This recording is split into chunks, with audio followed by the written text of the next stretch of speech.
I'm betting a few of us out there suffer from a constant phobia or two. It could be arachnophobia, the fear of spiders, or acrophobia, the fear of heights. But especially right now, we might also have a seasonal phobia, scolionophobia, the fear of school. But no need to fear. Our guest today is going to take all of that fear away. And don't be afraid of all the initials after his name. That just means he is a lot smarter than I am. Here to cure your scolionophobia is founder of Novella Prep, Dr. Tony Di Giacomo. Dr. Tony, Dr. What should I call you? Should I call you Tony? You can call me Tony. All right, I like it. Hey, thanks. So you're going to take all our fears away, right? We got a lot of it's back to school time. People are afraid of school. Parents are afraid of school, and you're here. Everything's going to be better, right? It'll all be okay. Nice. That's great to hear. Well, I want to jump in. We're going to talk back to school. We're going to talk routine stuff, very practical things. But before that, I want to talk a little bit about your background in Novella Prep, and I'm really interested in, and I'll talk about your background here in a minute. But to begin, you begin very holistically, and so it's not just all kind of practical academics. It's holistic and meeting the holistic needs of students. Will you elaborate on kind of what that means and this approach to the holistic, beginning holistically? Yeah, this journey really started when I was doing some advising for TIMSS and PISA. These are international assessments. When you hear that Finland or Singapore is ranked number one in the world in education, these are the instruments that drive this understanding of comparison. And when we started to evaluate what was different or unique, what were they doing that we weren't doing, a lot of people get caught up in number of teachers and the funding per pupil. What I honed in on was, how do we spend our time from when we get home till when we go to bed? We call that the essential 8 at Novella. And I realized also and observed this outsized impact on factors that are not directly related to learning, but have a direct impact on learning, such as your sleep, movement, mobility, screen time, but not just time, how it's used and when it's used, and attitude, mindset toward school. We think about attitude, grit, focus, things of this nature. And so it became clear that a holistic approach was going to be necessary to shape and improve education in the United States, not just focusing on single subjects at a time. So that's what led us to this holistic approach of looking at the whole student, their whole life, their whole day, and pulling together better routines. So then where do you begin on that? It's easy, obviously, to then say, here's how a math equation works, right? So how on earth do you begin on all of those external factors? Where do you start on in that whole kind of preparation of the holistic? Yeah, I mean, it really all begins in the night. It begins with sleep. It is everything. It is everything. If you have a child that is tired due to a lack of sleep, you have a mind not ready to receive new knowledge, a new intervention, or sustain habits at all. Yeah. So we have to start with that. And the threat to sleep is usually a digital device, and also having a clear family policy around what are expectations. So we start there. If we don't have that bedrock sorted out, we're not likely to move the needle on any other indicator that we're measuring. Wow. And then you guys at Novella, you have the 3 R's. Will you walk through what the 3 R's are, kind of how they factor into this holistic method of teaching and learning? Absolutely. So when we think about retention, right, that's what you're needing to remember to be able to operate in school. This correlates with that feeling of, am I a good test taker or not, right? How accurate is your gauge in determining your readiness for an upcoming test? And a lot of that has to do with, how do we determine if you're ready before you have a test? In other words, have you retained the knowledge you need to tell the teacher, yes, I understand this, right? All a test is the teacher sampling your knowledge and you're telling them, yeah, I got it. And a lot of times we have this feeling like, yeah, we do, but we don't, because we haven't really evaluated that. And so part of what we're seeking to really do is try to tell the student that retention is a function of routine. Building good habits over time to increase that probability. So then we have responsibility, right? You're responsible for what you're taught. And so that means that you may need to build relationships with your teacher that are new and different than they were before. Before, it might have been, I'm not doing well because the teacher doesn't like me. Newsflash, most teachers like most students, right?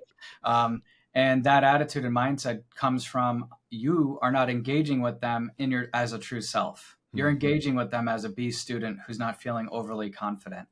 And so what we're trying to do in that case is get them to reframe their relationship with the teacher by going in and saying, listen, I want to do a little better this quarter than last quarter. I want some help to figure out what I need to do differently. Can you help me? There is not a teacher in this country that wouldn't respond to that question. Right. The problem is, as a teenager, what you're communicating through nonverbal language is not that, when you often are underperforming. And so it's really recalibrating and projecting forward this desire to improve and some vulnerability. So taking responsibility in part are who are the people in your life. And so that ties into the relationships part of it, which I'll circle back to. But the other part of responsibility is saying that your grades are yours. If you want them to move, you have to do something about it. But most students aren't taught appropriate study skills. They don't know how to do it, right? Anytime I ask them, what do you need to do differently to improve? They almost always say, try harder. That is vague. You can't measure try harder. So what we like to teach are things that they can measure so they know if it's working or not. So when we think about responsibility, we think about a student's grades as one metric, not the only metric, but one metric of how well they're doing in school. And when we look at it and say, listen, if you want to do a little better this quarter, there are things you as a student need to do differently. You may not know what to do because you have not been taught what to do differently. That's where being taught study skills is essential. But part of it is recognizing that these are your grades. They're a reflection of your effort, your time, your routines. And so we need to modify each of those indicators to become responsible. So it's changing the dynamic from that teacher doesn't like me, that's why I'm getting a B. I'm not a math person, that's why I'm getting a B. I'm not a good test taker, that's why you can note all of those are exogenous reasons. It's really you and your routines, but the mystery is, what do we do? How do we fix this? So that's one of the things we teach. Back to the relationships part. When we think about the teachers are the greatest resource we have access to as students. We spend the most amount of our time around them, and they're underutilized. Most of them want to do better than they're doing, the teachers and the students and their dynamic. So if the student can be trained on how to better access the knowledge the teacher has and shift the mindset toward growth away from proficiency, even in a proficiency model, you can see growth.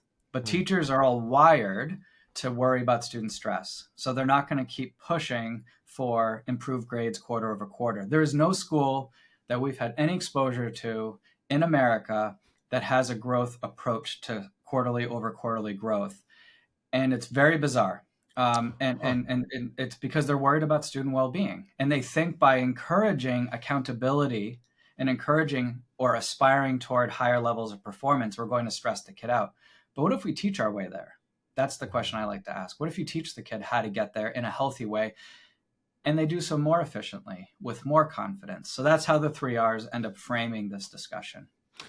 It just to hit on the relationship side, it's so true. I talk to my kids about this a bunch, on a 15-year-old and a 13-year-old, on going to talk to their teacher. And when you do that, by the way, I wouldn't have gotten this when I was a student, when I was in their age, but to see it now from a teacher's perspective, this is their job. I mean, if teacher is a history teacher, they love history, and a child going and asking about history, that's taking an interest in that person's job. And everybody loves talking about themselves and loves talking about what they're passionate about. And so there's nothing greater than a student could do than go to their teacher and just ask about it and show some genuine interest. And then, one, you'll learn, which is the primary importance. Then two, if you'll get the benefit of the doubt, because the teacher sees that, oh, you're trying, this is actually something that's important to you. But, explain that to a 13 or 15-year-old can be a little bit challenging at times, but it is such a valuable thing in general. And it's a life skill, just going and advocating for yourself, or when you don't know something, raising your hand. I'm curious, this, as you were walking through the responsibility piece of it, it requires a teacher who's pretty honed in on a student to see, to see what their needs are, And so for a Novella student, or for someone in that setting, it's probably a little bit more easy to take that intense amount of focus. How about for somebody whose child is just at a school, and whether it's homeschool or private school or public school, charter school, whatever it is, how do you begin as a parent to come alongside your child and help them kind of embed those pieces of responsibility if they're not somebody who's in a school like Novella that's so focused on it?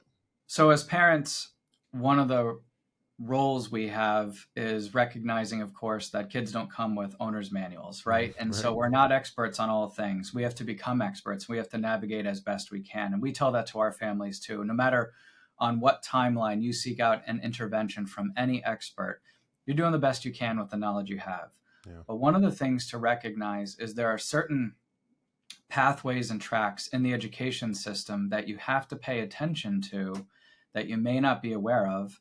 And you need to adapt to provide interventions at appropriate times. Some of the habits we see in high school students who start with us in high school, those habits started in third grade. Almost every routine you have in high school reflects a third grade student. And so it's recognizing at that time, when you unpack and have these deep dives with students, you realize they've been doing this for their entire academic career. It just manifests in high school because that's when rigor catches up with us. In U.S. schools, rigor doesn't really catch up to us until 11th grade. That's when we have too much homework and arguably, in some cases, too much rigor. Up until then, a 90 in middle school should be treated like almost like a C in a way, right? Huh. So the separation between the highest performing students and the lowest performing students within a reasonable spread is narrower in middle school and elementary school. So it's hard as parents to look for, what data do I look at as a parent to say, we might need to do something about this. We're not saying a 90 is bad. We never use those binary terms, right? But a 90 in middle school means you're underperforming most likely over half of your class, maybe 3/4 of your class in a high performing school district. And in a lower performing school district, maybe that spread is a little bit larger. But even then, the spread is not that big. But when you get to high school, that's when the separation really becomes clear. And when that happens, it feels like it was too late. So what I always tell parents is when you're transitioning from an elementary school to a middle school or a middle school to a high school, that's a great opportunity to evaluate what track is my kid on? Because in America, we track kids, right? And they're on certain math pathways and English pathways. And that in 8th grade separates you and affects which colleges you can even possibly consider. And so you're not putting that stress on an 8th grade kid. That's not fair. And it's not fair to a parent to say you should have known these things before. But the truth is, when you're on that different math and English track from 8th grade onward, you now just shaped the schools you have access to as an applicant, typically, right? Yeah. Controlling for a few variables. And so the decision to build in better routines really needs to be addressed way earlier, without mention of college, without mention of life after high school. This is just a better way of living life, being organized, having agency, reducing stress. It's just a better way to live as a student and as an adult. So a parent can recognize smaller bits of data earlier and think that and realize that they're a little more important than perhaps they're recognizing in that moment, because they're thinking, oh, a 90 in middle school doesn't matter because it doesn't affect college. But that's not the right way of looking at it. Yeah, there's so much, it feels like more than when I was growing up. It feels like there's so much more college pressure now. And it is, to your point, from a very young age on the pressure of college. And you hear all these studies about how kids are so stressed out about getting in a good, go call it, quote unquote, good college. Will you talk a little bit about that? And it's, I like what you just said, and you probably pre-answered the question. We just said, hey, this is just a better way to live life in doing these things. But you're also here, Novella, and you are here to help prep people to get into the colleges they want to. So how would you classify a good college? Like what would be a good college, or what should people be aspiring to? And how should we as parents be talking about college, starting, and you said some, but between elementary, middle, high school, so maybe it's more of an amorphous question just around getting into college, good college. What should we focus on? What should we be aspiring to? It's a great question, and there are a few layers for us to unpack, right? So first of all, one of the ways we think about supporting students is using the word navigating. We're navigating, helping the child navigate. And we think of it in education, we call it tertiary education, because I don't think of it as college as the only choice. We've had students where using study skills to get through high school, to go to the Navy, was their paramount singular goal. And for me, that kid getting into the Navy and graduating high school was one of the greatest achievements of our company. Just like the kid getting into a very highly select school like a Penn or a Dartmouth, or the kid where SMU or UCLA was literally their top choice. So the relative success to the child's performance, their resume and the activities they've done, is really where we find joy. It's not about finding this simple understanding of a good college being a select college. It is about fit, but it's also about what the child has access to. All students in America do not have access to all colleges in America, and there are many reasons why. But a good college needs to provide a couple different things. One is going to be a population of students that surround your child so that they are able to find their way toward being their best in terms of character, in terms of getting support to make the most of the investment you're making as a parent and the opportunity they have as a learner, right? Many colleges, and if let's take a look at U.S. News and World Report, we are, as professionals, less concerned about the actual ranking of the school, but more about using it as a filtering mechanism. And if you think about it, a lot of schools take SUNY Binghamton. SUNY Binghamton is going to have, so the State University of New York, right, their flagship campus, is going to have probably more valedictorians and high-achieving students than most other lower-ranking private schools.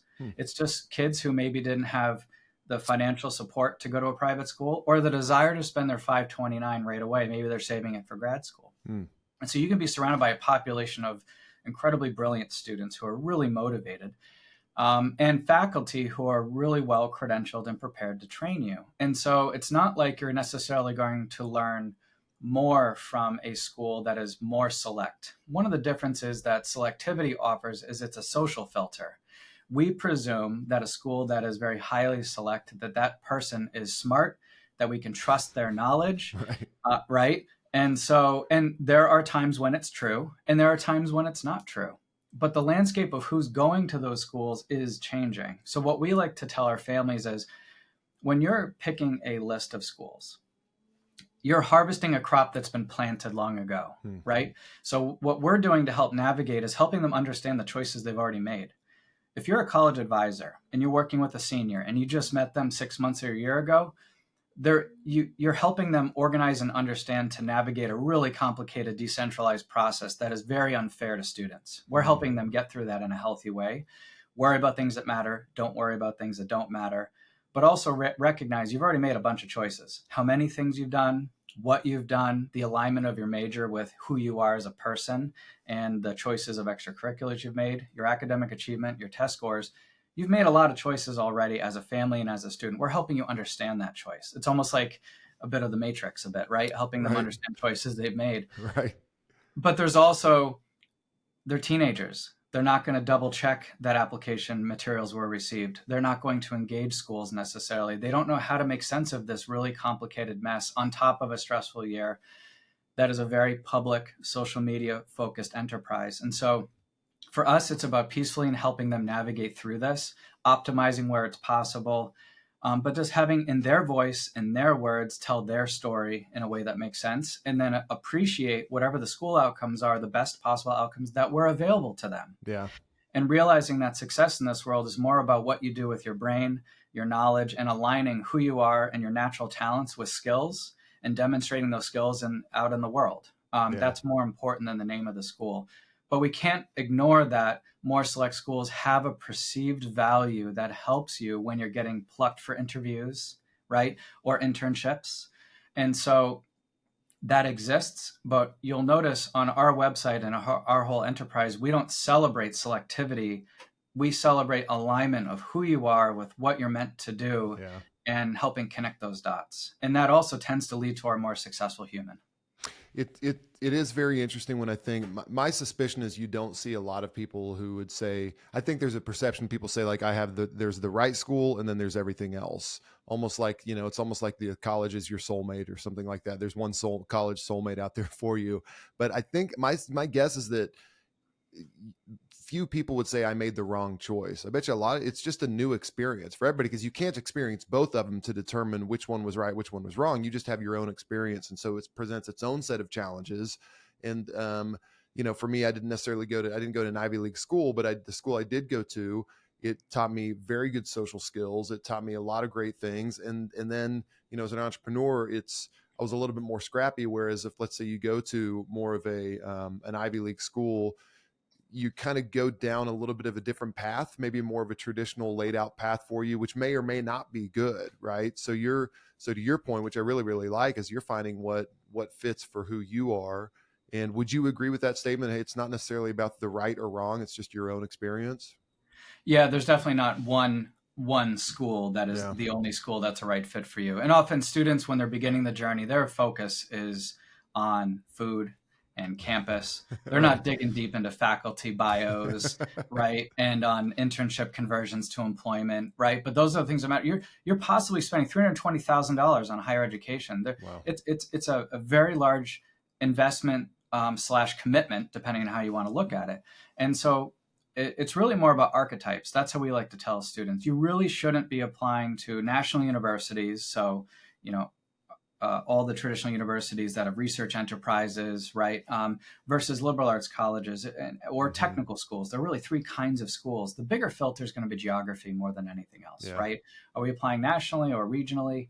And then within that is looking at selectivity. But this question of there's only one school that's the right fit for me, what ends up happening is we have wonderful memories at the college we go to that ends up making us feel like that was the right school for us. Well, life is one way. You can't go back and have lived it differently, right? But it's mostly that institution is correlated with a lot of wonderful growth and memories. Yeah. That more than that specific school alone could have met that need. Yeah, I totally agree with that. And that should take a little bit of pressure off. There's not that one college soulmate out there where you're going to be fine. Before we go into, I want to talk very practical back to school thoughts for families. But before we do, there's an interesting piece in your bio that I am curious about is your time at the College Board. So you went to, you spent time at Maryland and UVA and Boston, and but then you worked the College Board. The College Board owns and operates PSAT, SAT, the advanced placement programs. So that's insider knowledge that I think all of us need. So drop some insider knowledge on us on the, which as a side note, it's interesting that you're even knowing probably how to game that system a little bit. You still focus holistically, which I think is really, really neat and really interesting that, I can teach you how to do these things, but I also want to focus on who you are and what motivates you. But maybe the real question is on the College Board. Tell us a little bit about what should we know about that college prep, the stuff that you learned there to help. And, maybe I'm not looking for like a hack here, but do you have any good hacks for us? No, it's really interesting. So when I was going to choose the next phase in my career, I wanted to better understand testing and assessment. I saw that as growing in importance. When No Child Left Behind was funded, there was a focus put on accountability, and the way they measured accountability was standardized testing. And so we saw this huge growth in standardized testing. Basically, what we were saying is we want our school system to perform better. So we need to measure where we are and then make some decisions about what to do differently, right? And so then the focus ends up being on the standards, on teacher training, on class size. There are all these different offshoots. And sidebar, nobody's looking at from when they go home to when they go to bed as the single biggest influence on what happens the next day, which is why I did. But I saw that testing was something to better understand. And I also knew that when I was in my studies, I saw the role of testing that played internationally as well, in the way in which it can support or narrow the way we address and leverage our school system, meaning it can be helpful, but it can also sometimes drive changes that are not desirable. So I thought working there would be really interesting. And so I worked in membership for a while, and that's where I got to meet directors of admission from across the country, have real conversations with them about how do you pick classes? What are you looking for in a student? when you say this process is holistic and you're trying to look at the whole student, are you really, or is it really a 10-minute read, a 10-minute review? And what is the filter you use, right? And then fast forward a bit, when I was working on in the research department, and later on into more international research as well, what it led me to understand was there still remains a very limited understanding in the general public about testing.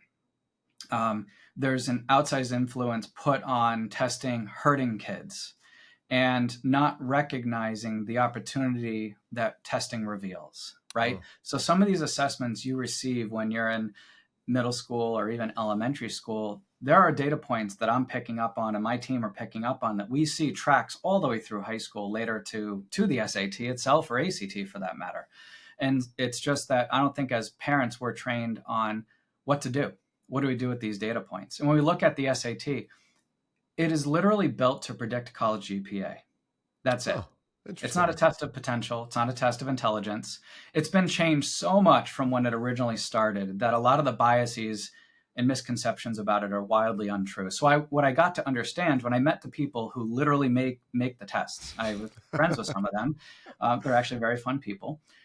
I realized that when you look at a longitudinal study, 10 years of how does this kid do when they get to college, and were we right? Did we guess and estimate what their GPA in college was going to be? When you factor in course rigor, how hard are the classes you take, AP scores, how well did you do on your AP exam, and SAT, same could be said for ACT, they're able to predict a very high degree of accuracy, your probable GPA at any given college you apply to. Wow. So it is a very helpful tool to determine if we admit this kid, are they going to graduate in 4 years? And you need to know that because are they going to take additional resources? Are they going to drop out? Nobody wants that, right? So sometimes not getting in protects you from being in a population of people, kind of like if you're running New York City Marathon, you don't want to be with the 5-minute milers if that's not what you're accustomed to. You're going to get trampled, right? So part of it is helpful. But part of it is also that colleges are, there are too many applications being submitted to schools. Students are applying to way too many schools, and the Common App and the consortium of universities needs to cap how many schools students can apply to. Oh. But there would have to be some contingencies there where they're guaranteed at least somewhere. And because what ends up happening is the probability of a student who's admitted going to the school is increasingly narrowing. So where the testing can help is in understanding a few things. If you have a low SAT score, it doesn't mean you're not a good test taker. It probably means you weren't that good in algebra and didn't know you weren't that good in algebra because you got an A- and thought an A-, that 90 I was telling you about earlier, was fine, and it was going to be fine. They're going to be fine. No, that 90 translates to a 1200. And it's just that we didn't address core subject matter mastery early enough, and it's showing up on the test. Now, there is true testing anxiety that can show up and hurt your score, right? That is a real thing.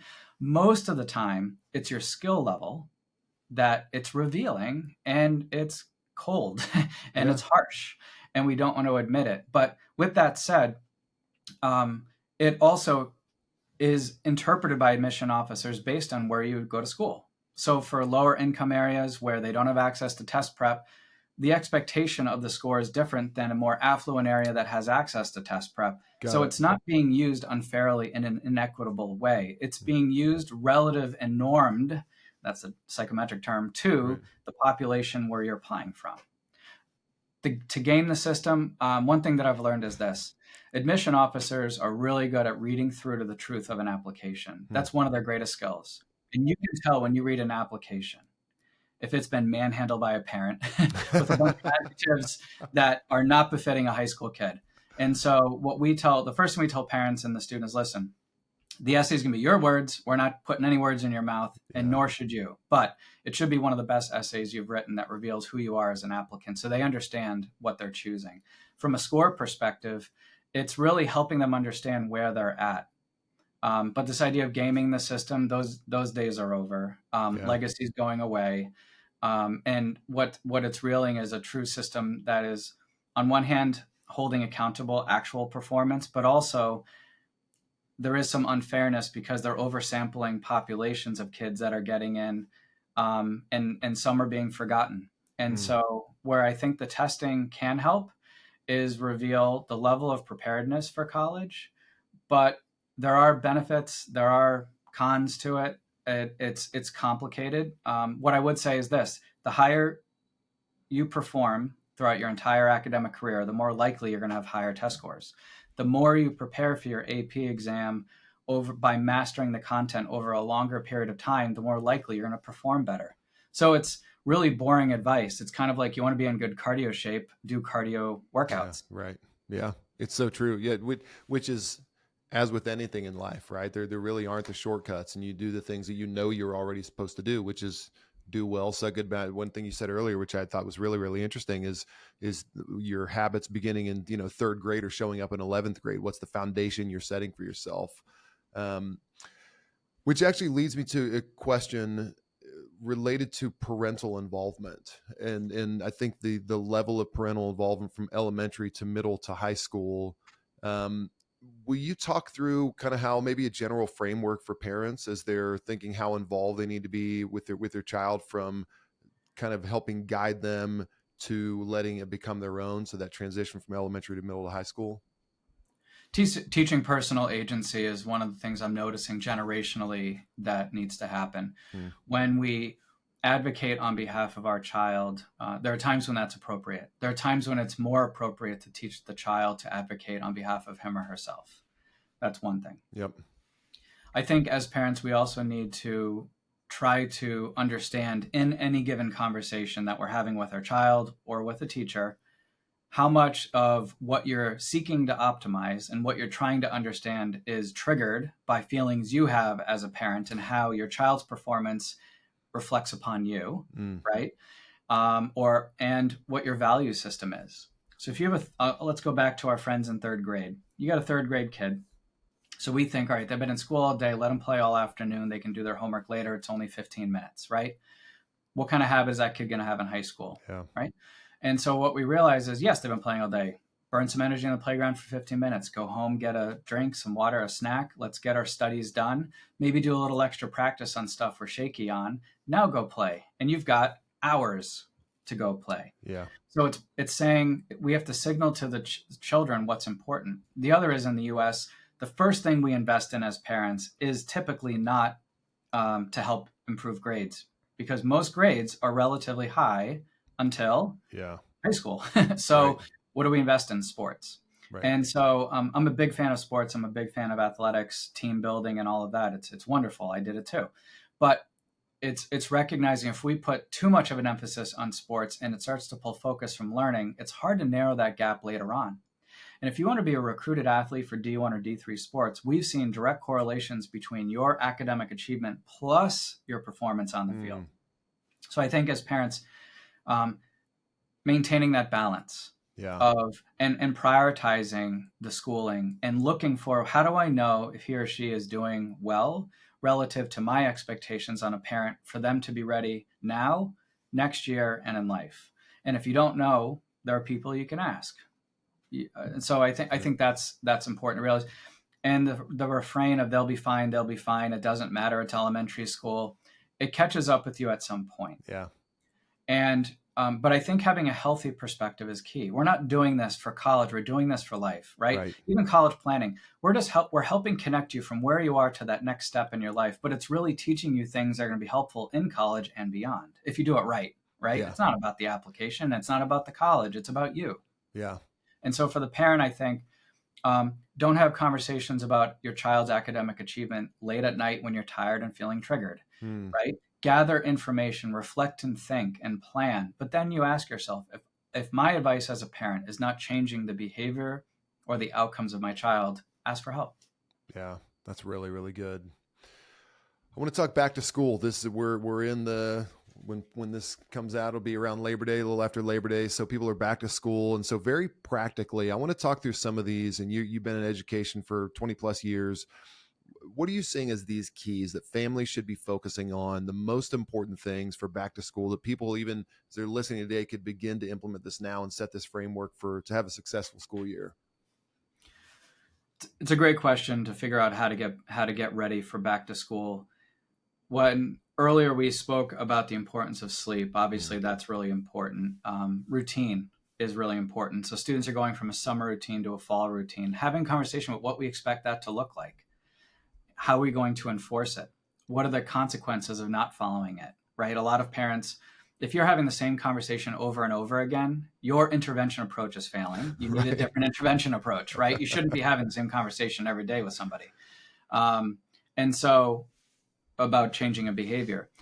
So part of it is going to be recognizing there's a transition that needs to happen.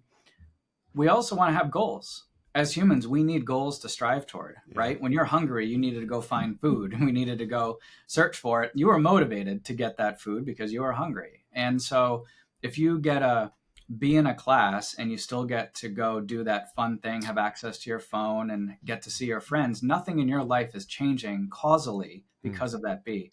And we're not saying, by the way, this isn't that B is bad. That's not what this is about. Arbitrary underperformance is bad. Right? And arbitrary underperformance comes when there's not a framework of expectations and accountability. Part of the next thing after sleep is going to be digital. The greatest inefficiency in American education is because of digital devices, right? Wow. It is the single biggest influence that we observe across over 50 school districts is the way in which people use digital devices and its negative outsized impact on them. And we're huge proponents of technology. We're huge proponents of what these devices can do, but they're given to children without parameters for how to use them, for how to manage the way in which it increases utilization, the way that many applications manipulate human psychology to use it more than you want. And it ends up affecting focus. It ends up affecting sleep. It also affects confidence, especially if on social media negative things are happening. And so I think a more conscious look at access to and utilization of digital devices, particularly when to do it, how to do it, and what you get to do on it, should be considered. And the tricky part is there isn't a playbook on this. As a human species, we're still figuring this whole thing out. But a lot of the apps that were not built by people who are really social people. And they weren't built by people who celebrate human connection in a healthy way. And what's manifested in many cases are some of the more negative attributes of humanity. And students are navigating a complex social network during the day and an even more complex social network digitally. So I think having some conversations about what is a healthy amount of time or how we use it, not just screen time, but how we use it, when we use it, and are we as parents doing the same? I'm curious, will you give us maybe a couple best practices with maybe specific best practices that families should consider? I know it's around the conversation around that, but maybe a couple, hey, here are a few things that I just think are must-haves within digital disciplines. Absolutely. So when we see a student who is, well, first of all, this is endemic, this issue. And so I think one is a family contract. I think if you're going to sign a cell phone contract to get a cell phone, you should have a family contract for how to use it. When the kid gets a phone, they don't need a phone until high school. They don't need it for school. They don't need it to make play dates because you can give them an Apple Watch. You can give them an iPad for home. They can have an Apple Watch so you know their location. They don't need a phone until high school. And so, and part of that is a phone creates access to things that can be unsafe, can be negatively detrimental to their growth as a human being. And we see the negative mental effects of that. So I think one is a family contract for, we're going to give you this device. And we don't judge. We understand a lot of parents came in, we're inheriting the evolution of these devices and technologies. And we're trying to figure out how do we manage this in a healthy way. And we're probably going to look back on social media the way we look back on smoking now, the way we use it and the way we access it at some point. But until that time, just make a family contract, keep it simple. During dinner, no devices in the room. Put it in your Aro, right? Put it in another room somewhere else, including mom and dad. Mom and dad should model the behavior they wish to see. Yep. When we're in transitional moments, going from one activity to another, do not be on your device. A lot of times we have a tendency as humans when we're transitioning from one activity to another to grab the phone. And often that's not the moment for peak productivity to dive into an Excel spreadsheet to do some actual work of some kind. What you're actually doing is thinking you're going to another room. I got to quickly look and see what's going on in my digital world. No, you don't. You don't. And so modeling that behavior as parents, what we notice is when a parent reports to that their child is on the phone a lot, it's often that the child's on the phone during transitional moments when they could be having a conversation. Oh. And we notice that parents think their kids are on the phone in some cases more than they are, and don't realize that they're on the phone more than they are. Both things can be true. Right. And the child underreports how much they're on the phone. But what I want people to look at, one, family contract, dinner time is important. Any other times when you feel I want to be heard and seen as a family. Also, not phones right before bed. Kids should not be on phones right before bed, should not be on video games right before bed. It's bad for your brain. Everybody, science is clear on that. That's unequivocal. But giving people downtime to escape into a digital environment can be fine. That's the modern way of taking a mini vacation in your brain, right? And that's fine. It's okay to do a little bit of that in a healthy and balanced way. It's about moderation, but parents need to model it too. When you're driving around town, you see at a stoplight, people getting on their phone to check their, I don't know what they're checking, but they're checking their phones at stoplights. There's no need in that moment to check your phone. Right. And so there, as adults, we're addicted to these devices, and we act surprised when our children are too. So I think part of it is clear expectations in the home. It needs to go in a box somewhere when we're doing our homework. That's the other. They don't need their phone for homework. Teenagers will manipulate parents to say, I need it to do with my homework. No, they don't. Many school students have Chromebooks, are given Chromebooks or laptops, right? Yeah. They don't need their phone to do their homework. That can go in a box. And it literally needs to be in another room. It can't be in the same room as you. Yeah. But start with moderation, start with small goals, be gentle, clear expectations, and have a causality. If they don't do it, there has to be a consequence. Right.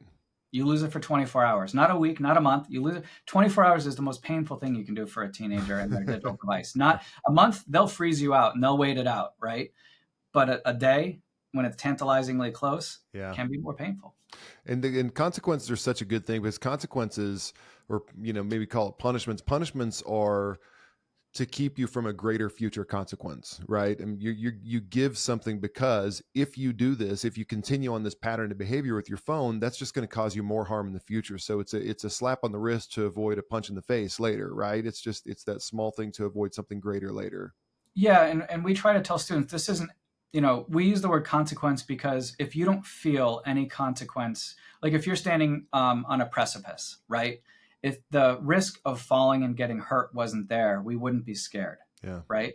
But we need to have that feeling to understand that, we should be careful on this precipice, on this ledge, right?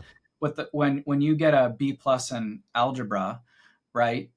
The world doesn't implode on you, nor should it, right? Yeah. But there is a consequence to that later on, that maybe becoming an engineer might be kind of tricky, or a business major, or getting into a more select school. And it's not that is the most important way to measure yourself, but you just made a choice you didn't realize mattered later. Yeah. That's the point. That's the thing that I focus on, is more knowledge when it matters, so you can choose to act on it or not. Yeah. Right. And we use the word consequence because students don't often feel a direct consequence to their behaviors until much later on. So we try to put something that's appreciable in the moment. But you can't hawk your way into better behavior. It's just, you have a discussion, you lay out the groundwork, and then you implement it. It shouldn't be a dialogue after that. Right. Yeah, exactly. You understand the rules. So there's no need to discuss further beyond that.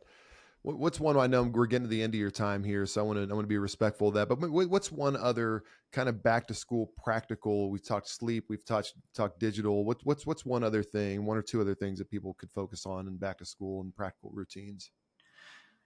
Early on, identifying if any particular class or teacher is going to require some additional attention, right? Maybe it starts off doing a review of last year and things are going well. Then all of a sudden we hit the second quarter and it's all new material and it's going at a pace that's quick, and we're finding ourselves having difficulty figuring it out.